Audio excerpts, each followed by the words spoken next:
Patricia was introducing. It's flipped classrooms. So basically, what is a flipped classroom? It's a pedagogical approach in which direct instruction moves from the group learning space to the individual learning space. And the resulting group space is transformed into a dynamic and interactive learning environment where the educator gives students as they apply concepts and engage creatively in the subject matter. So this is the official definition, right? What we want is the simple definition. Basically, it's introducing the concept before the class so that during the class, we can focus our time in practicing and reinforcing our concepts.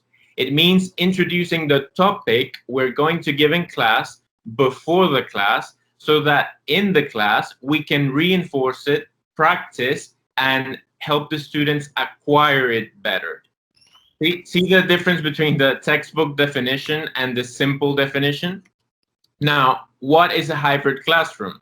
Well, it's the combination of a physical classroom, a synchronous or synchronic virtual class, and an asynchronous class. See? So we see that you can see in the diagram that a hybrid classroom is a classroom where some students are at home, some students are present physically in the school classroom, and both of them receive information in an asynchronous matter or in an asynchronous form.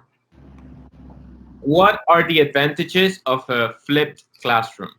Well, first of all, they allow more interaction time between the teacher and the student. How come? This is because when we introduce the concept before class, we can spend more time circling our concepts. We can spend more time verifying if each of our students have acquired the concept and are ready to start producing input in it. Second, it allows more time for students to collaborate. It helps us so that students can spend more time during the class, during the synchronic class, collaborating with each other, collaborating with us teachers, and collaborating during their asynchronous class. What's the third benefit? It helps students learn at their own pace.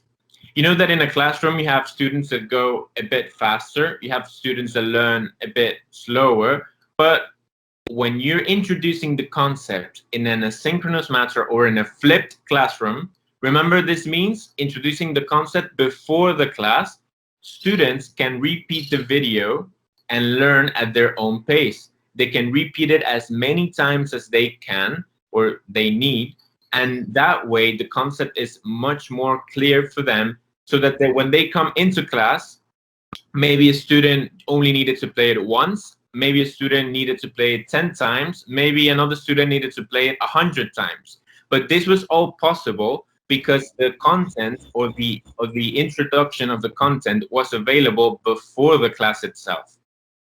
Or it encourages our students to come to class prepared. It gives them the responsibility that if they do not watch the content at home, they will not be able to perform well in class. It gives them accountability and responsibility.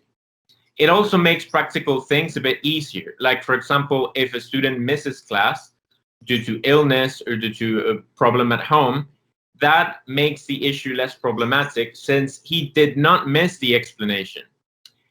He can still access the explanation at home, and then on the next class, he can focus on keeping up with practicing it and reinforcing it. On 6, subject matter content becomes infinitely richer. We can see that when the students are able to see the topic beforehand, if they need more information on it, if they need to go in depth about the concept, and this is of course for higher grades, they can not only watch your explanation on the subject, but they can also research a bit more since they know what the concept is about and where they can research about it. And 7, it's cost and time effective. Why? Because we don't have to spend as much time in class answering questions or slowing down because certain students weren't able to keep up with her explanation. It helps us save time in class. It helps us focus more on interaction and on reinforcing. This is how a regular class time distribution is usually, right? Is usually done. A regular class usually spends 10 to 15% of the time reviewing what was the previous class. Then it spends about 60 to 70% of time on the class explanation and 15 to 20% of time practicing the concept and using it. How does a flipped classroom change this? A flipped classroom spends 15 to 20% of the time verifying the knowledge that you already introduced on the virtual or asynchronous class, and then spends the bulk of the time in the classroom, virtual or physical, practicing and using the concepts. However, how does this differ from a normal TPRS class? Well, our classes in TPRS focus on reviewing and explaining, if it's needed, the grammar rules, if needed. However, most of our time is spent actually using the knowledge, developing meaning, verifying knowledge, practicing and using the concepts. So what are the good news for us, TPRS teachers? TPRS classes have always been flipped. TPRS classes have never been about explaining a lot of grammar rule and giving the students exercises so that they could apply the homework later in the last minutes of the class. TPRS classes, personal interaction between the teacher and the students using the target structures, vocabulary, etc., has always been the main focus. The students practice their understanding in class instead of listening to long lessons about grammar rules. And then they show the teacher where they are in their acquisition process and where they need to go. How can we use the principles of flipped classroom to improve our classes? And what does a flipped classroom mean for us? Well, our structure is the same. We spend most of our class verifying and putting the knowledge to use already on TPRS.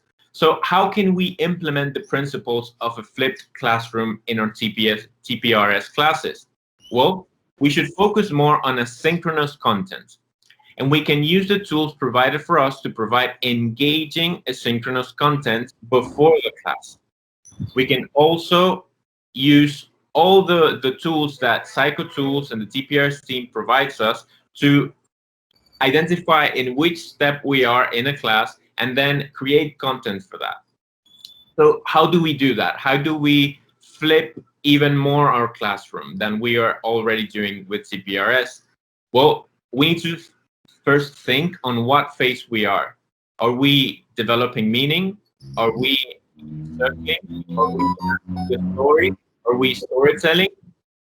Before each of these steps, we need to identify what we can do to enhance or what we need to introduce before a class. For example, if you're just about to start a class, we will need our students to acquire CI or comprehensible input at home without a native speaker. How can we do that before even starting our class? For example, before circling and PQA, we could make a slideshow introducing concepts with realia, images or videos, without text, and only with audio pronunciation. We can upload this onto our class modules, be it on Google Classroom, Teams, etc. We could list the structures for that lesson with their translation using images, realia, or videos. And we could hide the translation so that they only bring it up if needed. As well as we can include an audio clip so that the students can hear how that sounds. We could provide similar PQA questions with possible appropriate responses on the virtual platform and give the students the ability to create their own responses. Based on what we send them, we can see if they comprehended the vocabulary that we introduced asynchronously and where we need to start in the physical class. That way we get a diagnosis before we actually get into class, and we can tailor our class and our questions so that we get the most out of the class circling. What can we do before storytelling? We can give them a very short and simple sentence with audio so that they can hear and review. We can create short storytelling videos that students can hear and see. And this might seem complicated, but we have a few resources that can help you do it a bit better. We'll introduce them in a bit. And based on those short sentences or mini stories, we can ask them to give a brief summary to show if they understood what those sentences said. Based on how they comprehended that small story or that small sentence, we can know whether we need to circle a bit more before starting the story or if we're ready to move on with the actual storytelling. What can we do to flip our classroom after storytelling? Well, we can ask them to write a summary of the class story to you in their target language. For speaking, we could ask them to use Google Voice for students to record themselves telling the story. Of course, we can only do that with students that are ready to start practicing speaking. And before doing some extended reading, students can read a similar story that we provide with audio and write a summary to demonstrate their comprehension.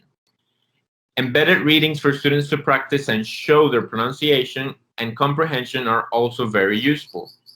Now, we only have a short amount of time for me to introduce this, but how can we use the resources that we have in order to equip ourselves to handle the challenges of a hybrid and a flipped classroom? What resources can we use? Well, the PsychoTools team has audio readings, songs that are going to be used in class, digital audio readings of each of the lessons, and for us to include in our asynchronous classes. So how can we implement these into content so that our students can be ready for the lesson? Well, in our section Open Classroom, you can find how to create easy PowerPoint slides with concepts, vocabulary, and structures so students can preview before the class and review after the class. How do we achieve this? For example, if you need to introduce the vocabulary, you could start using, as we read, images, realia, or videos that introduce with an audio track. And you can see an example of this with with several concepts. For example, you can see how teacher Luder Juan introduces it with fried chicken from the moon, a story. You can see how teacher Luder Juan introduces it with personal and possessive pronouns before the class in the section Open Classroom. You can see how teacher Nora introduces the L sound and vocabulary related to the L sound before the class so that the students can see the video and then be ready to circle the first time in class. We can also do simple recordings of developing meaning. How do you develop meaning in the classroom? Record yourself developing meaning and play it for your students in the asynchronous platform. That way, when they get to the classroom, they'll be ready for you to circle. We can also include simple audio and video recordings introducing relevant concepts that you are going to use in class. That way, you will be able to make the most of your time during the class and be able to focus more on diagnosing if your students need more reinforcing, if they need more comprehensible input, and how you can address that during the class using circling and other methods for TPRS. So this is all that we have for how to implement flipped classrooms with the TPRS methodology and how to implement it also on hybrid classrooms. Pablo, your input has been excellent. I don't know if the teachers would like to have ask one or two questions before we continue. Anyone wants to ask a question? I'm going to give you that space since Pablo is here. Well, not really a question, but I need to know if we can get